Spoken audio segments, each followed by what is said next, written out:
Hello friends, नमस्कार। मैं हूं उमाकांत पंड्या और आज हम बात कर रहे हैं प्रश्नावली 8.2 के क्वेश्चन नंबर फर्स्ट का पार्ट थर्ड।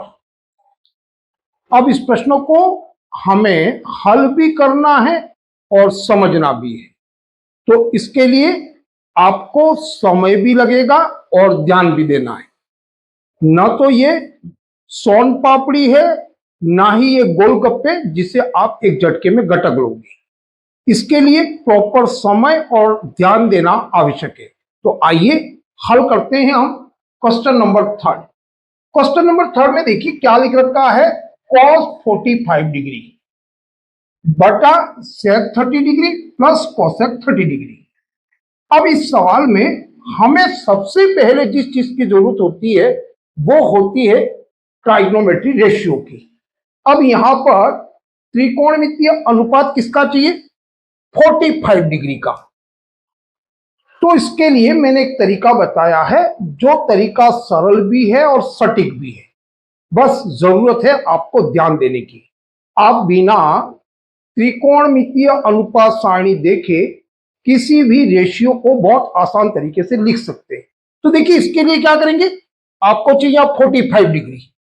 तो 45 डिग्री के लिए सबसे पहला काम करना है, आपको बनाना है यहां पर एक समकोण त्रिभुज।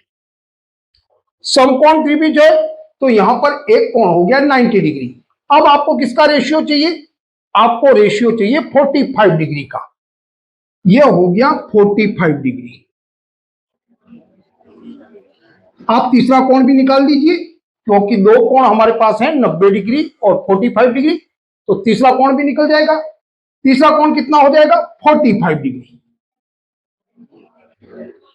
अब जैसे ये दो कोण हमारे पास में 45 डिग्री आ गए तो हमें पता है कि त्रिभुज के यदि दो कोण बराबर है तो इसकी दो भुजाएं भी बराबर होंगी। तो ये होगी इसकी ये भुजा और ये भुजा बराबर। अब यदि इस भुजा का नाप 1 सेंटीमीटर है तो ये 1 है, तो ये भुजा कितनी होगी, 1। अब हमारे पास में दो भुजाएं भी हमको यहां पर ज्ञात है, ये 1 और ये 1। कौन सी भुजा ज्ञात करनी है, 90 डिग्री के सामने वाली होती है कर्ण। तो लंब स्क्वायर प्लस आधार स्क्वायर बराबर होता है कर्ण स्क्वायर। इससे जब आप ज्ञात करोगे तो कर्ण के बराबर आ जाएगा यहां √2।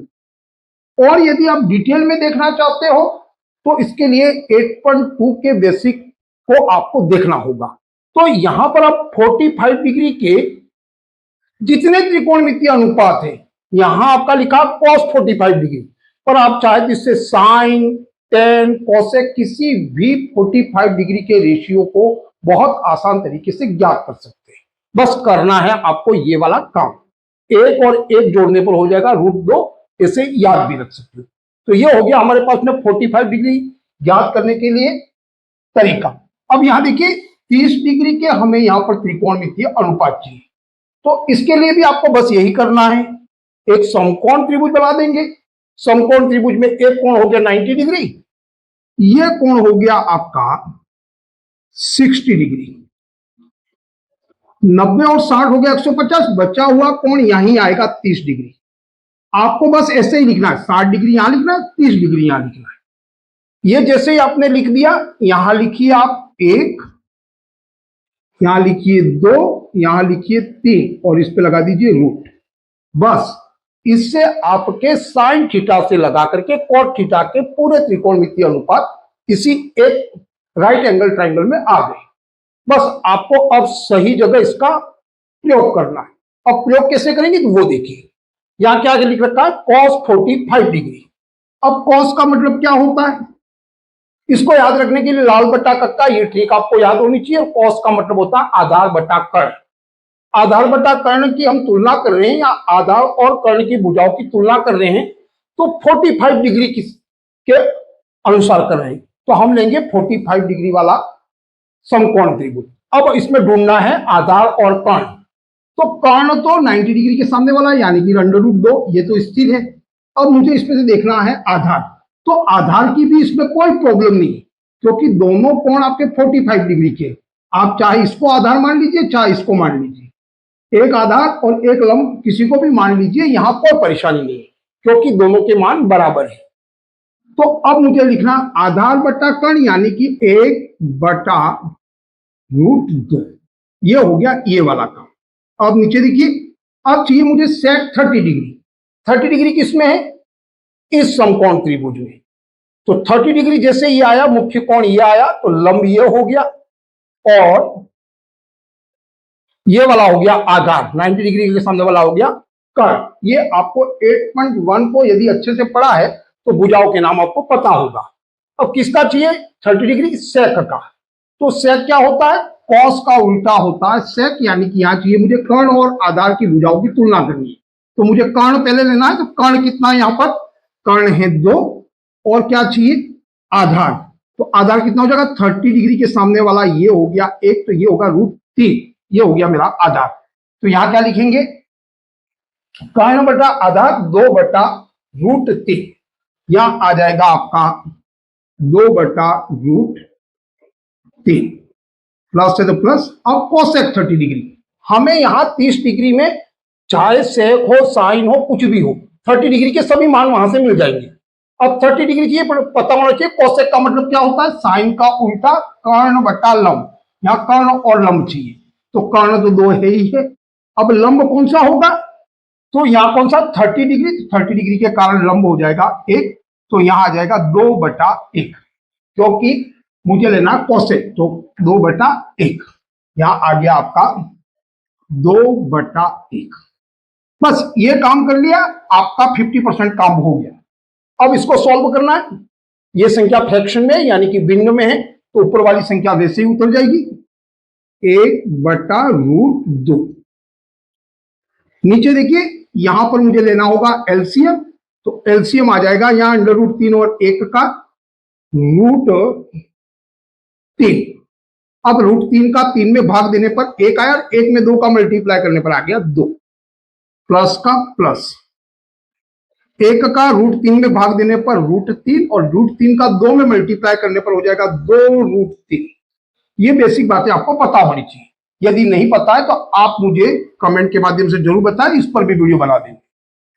अब देखिए आगे, अब इसका मतलब क्या हुआ? इस संख्या में इस संख्या का भाग है, तो आप पहले इसको लिख दीजिए 1/√2 में। ये भाग है, ये इसको ऐसे भी लिखते हैं, तो ये कर दिया हमने यहां पर भाग।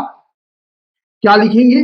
2 प्लस 2√3 बटे में क्या है? √3।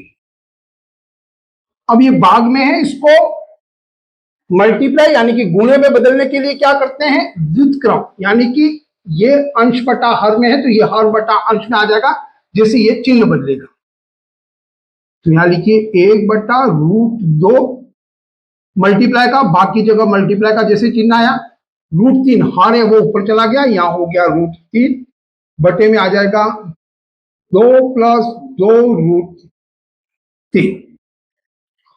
अब ये आ गया। अब इस दोनों के बीच में आपको गुणा करना है, तो इसमें आप कर दीजिए मल्टीप्लाई। 1 का √3 में करेंगे तो आ जाएगा √3। इसमें √2 का दोनों संख्याओं में मल्टीप्लाई करना है, तो √2 का 2 के साथ मल्टीप्लाई करेंगे तो आ जाएगा 2√2 प्लस का प्लस। √2 का 2√3 में मल्टीप्लाई करेंगे तो आ जाएगा 2√6। रूट का रूट में गुणा होगा, 2 × 3 = 6 आ जाएगा। ये हो गया आपका यहां तक हल। अब आगे देखिए, अब आगे क्या करेंगे? ऐसे देखते हैं, तो यहां पर जब आप देखोगे तो आपको लगेगा सवाल यहां सोल्व हो गया, पर अभी ये संख्या हमारे पास में नीचे क्या है? रूट में। तो संख्या रूट में नहीं रहनी चाहिए। संख्या रूट में ना रहे, इसके लिए हम क्या करेंगे? इसका कर लेते हैं हम परिमेयकरण। अब ये क्या होता है उसको पूरा डिटेल में समझना है तो एक वीडियो में अलग से बनाऊंगा। अब आपको इसका परिमेयकरण का मतलब होता है, जैसे नीचे वाली संख्या है उसका दोनों संख्याओं में गुणा और भाग करना। कैसे करेंगे? देखिए, यहां √3 बटा लिखा हुआ 2√2 प्लस 2√6। अब इसको कैसे हल करेंगे? तो यहां आपको गुणा करना है, किसका करना है? बस आपको ध्यान देना है, यहां प्लस का चिन्ह है, यहां माइनस का लगाना है। ये वाली संख्या इसको ऊपर लिखेंगे, हर वाली को 2√2 माइनस 2√6, ये प्लस था मैंने माइनस कर दिया, बटा यहां पर भी ऊपर किया तो यहाँ नीचे भी हम गुणा करेंगे, 2√2 माइनस 2√6, यानी हमने दोनों संख्याओं में इस वाली संख्या का मल्टीप्लाई किया तो इस संख्या पर कोई भी इफेक्ट नहीं आया, वैल्यू अभी ऐसी ही बनी हुई है। जैसे आप इसको समझ सकते हो, जैसे यहां लिखा हुआ 4/2, इसका रियल मतलब क्या, 4 में 2 का भाग देंगे, वैल्यू कितनी है 2, पर इस संख्या में दोनों जगह अगर नीचे वाला का मल्टीप्लाई कर देते हैं, यहां पर भी 2 का कर देते हैं, यहां पर भी 2 का कर देते हैं, तो 2 में 2 का भाग देने पर 1 हो जाएगा, वापस संख्या वैसे ही है। पर यदि पूरा हल करके भी करते तो कितना आ जाता है, 4 दूगी 8 और 2 दूगी 4, अभी भी वैल्यू कितनी है, 4 दूगी 8, अभी भी 2 है, और यही खाली था तब भी 4 दूगी 8 यानी 2।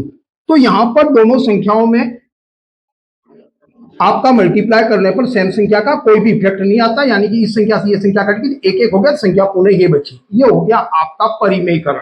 इसको लिख सकते हैं आप परिमेयकरण करने पर, यहां जैसे ये रूटों को हटाने के लिए। जैसे देखिए अब कैसे हल करेंगे, तो अब हमको करना है इस संख्या का इस संख्या में गुणा, ये सामान्य सा नॉलेज आपको होना चाहिए। √3 का इसके साथ गुणा करेंगे तो आ जाएगा 2, रूट का रूट में ही गुणा करना है, 2 और 3 का रूट का गुणा करेंगे, आ जाएगा 3 दूगी 6, माइनस का माइनस, √3 का इसके साथ गुणा होगा 2, और √6 के साथ में जैसे ही √3 का गुणा हो जाएगा तो ये हो जाएगा 4 18 बटा। अब यहां देखिए, यहां पर देखिए ये संख्या प्लस में है और ये संख्या माइनस में है, तो a प्लस बी है, सेम संख्या है ये, a plus b, a minus b, दोनों संख्या सेम है, तो ये आपका a प्लस बी और a माइनस बी का रूट है। इसको हल करेंगे तो a square minus b square, तो a स्क्वायर कितना हो जाएगा, तो यहां कोई संख्या उठा लीजिए, 2√2 का स्क्वायर, फिर क्या आएगा, a square minus b square, 2√6 का स्क्वायर। यहां तक आपको बिल्कुल क्लियर होगा कि क्या किया। अब इसको करते हैं हम हल, 2√6 है, आप लेने दीजिए, 2√6 माइनस 2√18 बटा नीचे का। अब कैसे करो, स्क्वायर है तो 2 पर भी स्क्वायर है और √2 पर भी स्क्वायर है, 2 का स्क्वायर किया तो यहां हो गया 4, * है साथ में, यहां बीच में कोई चिन्ह नहीं है, √2 का √2 में मल्टीप्लाई करने पर क्या हो जाएगा, √2 में √2 का मल्टीप्लाई करने पर 2, ये आपको आना चाहिए, अंडर स्क्वायर लगा हुआ इसलिए √2 इंटू √2 बराबर हो गया 2, माइनस यहां देखिए वैसे ही यहां 2 लिखा हुआ, 2 का मल्टीप्लाई करने पर यहां हो गया 4, और √6 में √6 का इस पर भी स्क्वायर है तो ये आ जाएगा आपका मल्टीप्लाई में 6।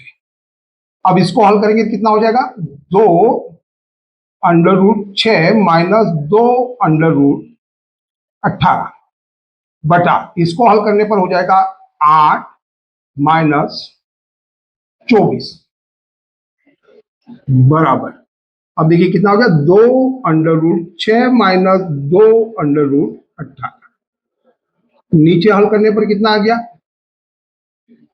24 में से 8 चले गए तो यहां बचा -16। अब ऊपर वाले को हल करेंगे, देखिए दोनों में 2 कॉमन आ रहा है, 2 हमने बाहर ले लिया, यहां आ गया √6 माइनस √18 बटे में हो गया -16, इस 2 से ये 2 कट गया तो यहां आ गया -8।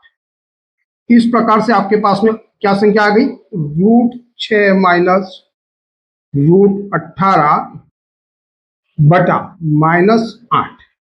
आपको 2 चीजें हमेशा याद चाहिए, नीचे कभी भी संख्या रूट वाली नहीं रहनी चाहिए। रूट वाली संख्या से क्या होता है, जैसे मान लो √3 लिखा हुआ है, कोई संख्या मान लो यहां 24 लिखा हुआ है और नीचे √3 लिखा हुआ, अब √3 का मतलब क्या है, 1.72050 डेटेस करके ये अशांत संख्या है, इससे आप इसमें भाग दोगे तो ये अभी भाग नहीं दे सकते, इसलिए हमको ये परिमेयकरण करके इस संख्याओं को सही करना होता है। अब देखिए इसको कैसे हल करेंगे, एक तो आपका कभी नीचे रूट नहीं रहना चाहिए ये वाला कभी भी संख्या में, और एक माइनस नहीं होना चाहिए, हो तो चलता है पर इसको हमें सही कर लेना है। अब माइनस को हल करने के लिए क्या करेंगे, यहां माइनस को हटाने के लिए दोनों जगह माइनस का गुणा कर लेंगे। गुणा कैसे करेंगे, दोनों संख्याओं में माइनस का गुणा कर लेंगे हम √6 माइनस √18। अभी बताया था दोनों संख्या में गुणा किसी भी का करने पर कोई फर्क नहीं पड़ता, -8 में भी हम यहाँ माइनस का मल्टीप्लाई करेंगे। अब यहां देखिए इसको कैसे हल करेंगे। अब यहां देखिए माइनस का करने पर आ गया, यहां माइनस का करने पर -√6 और माइनस का माइनस करने पर +√18 बटा नीचे हो गया माइनस माइनस +8, ये हो गया। अभी भी इसको हल किया जा सकता है, तो और हल कर लीजिए इसको। यहां क्या लिखा हुआ है, -6 और +18, इसको पहले व्यवस्थित कर लीजिए। प्लस वाली संख्या को हमेशा आगे रखिए, +18 आपके आगे आ गया ये वाला, और -6 पीछे चला गया, तो ये दिखने में थोड़ा सही रहता है। और ये हो गया आपका 8।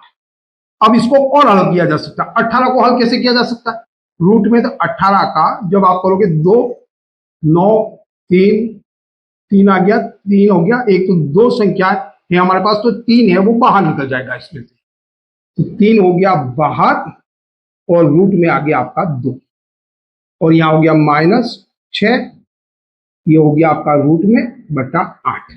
ये आपको थोड़ा सवाल लेंथी लगेगा, पर बस आपको सॉल्व करते जाना है सही ढंग से। ये हो गया आपका उत्तर 3√2 माइनस √6 बटा 8। आशा करता हूं ये प्रयास आपको अच्छा लगा होगा। आज के लिए बस इतना ही। जय हिंद, जय भारत।